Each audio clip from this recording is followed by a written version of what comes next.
Okay, this section is probably more relevant to those who work in big corporations. It's about getting permission and buy-in from the people you work with, and to try and avoid situations like Facebook found itself in recently, when it was revealed that it was testing on its users, which sounds so negative and worrying to people that it could cause problems for you. So even though everything we do on a website really is a bit of an experiment, you just don't want this kind of negative reaction. So it's best to work and get permission and get people involved. So the key to this is collaboration. You need to get buy-in across the organization. You need to get people involved, especially if that involves different departments. So if your website is structured and run by different departments, you're going to have to get people involved. So if it's run centrally, then it's not so difficult. You've got control in one place. But if the site's distributed, you're going to need somebody like a champion to be the go-to guy or girl to kind of coordinate this whole effort. So you need to make testing part of the ethos of these departments, so they understand that they've got options and they can try options out, and they don't have to have things written in stone at any one time, but they can be thinking around this whole idea of A/B testing. It's great to keep good records. You need to build up the kind of knowledge base, the wisdom of what you've been doing, and other people involved. But you may need to actually demonstrate this as you may need to demonstrate your track record at some point if somebody wants to see what you've been doing.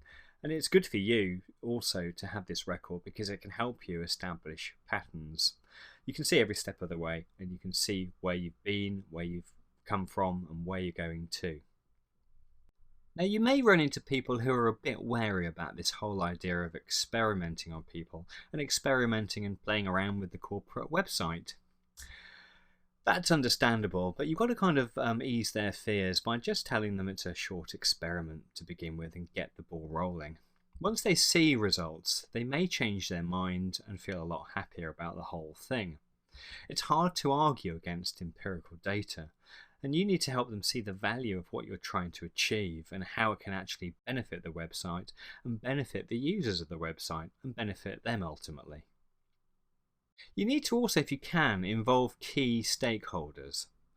This can kind of help buy-in should you need to actually change things radically, because big changes can need big money for development costs, artistic costs, if you've got some radical change in the look and feel or photography, that kind of thing.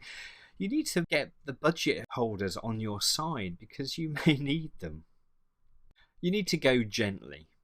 You need to start with the least controversial tests first and ease people in. That kind of goes against the big wins, but if you can, you need to get a balance between testing those things which are most likely to give conclusive results against what's least controversial. So you probably wouldn't want to start moving the homepage of the corporate website around too much.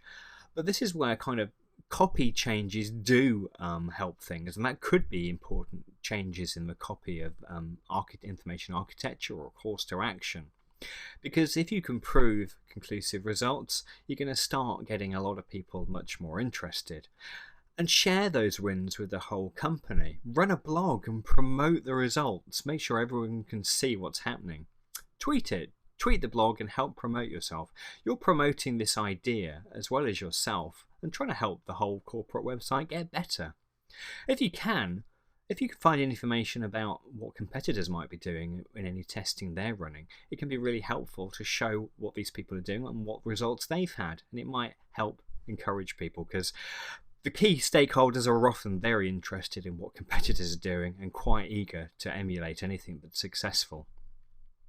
Okay, so this section, well, there's been a lot of talking, but in the next section we're going to start looking at some of these testing services and actually start doing some testing with them.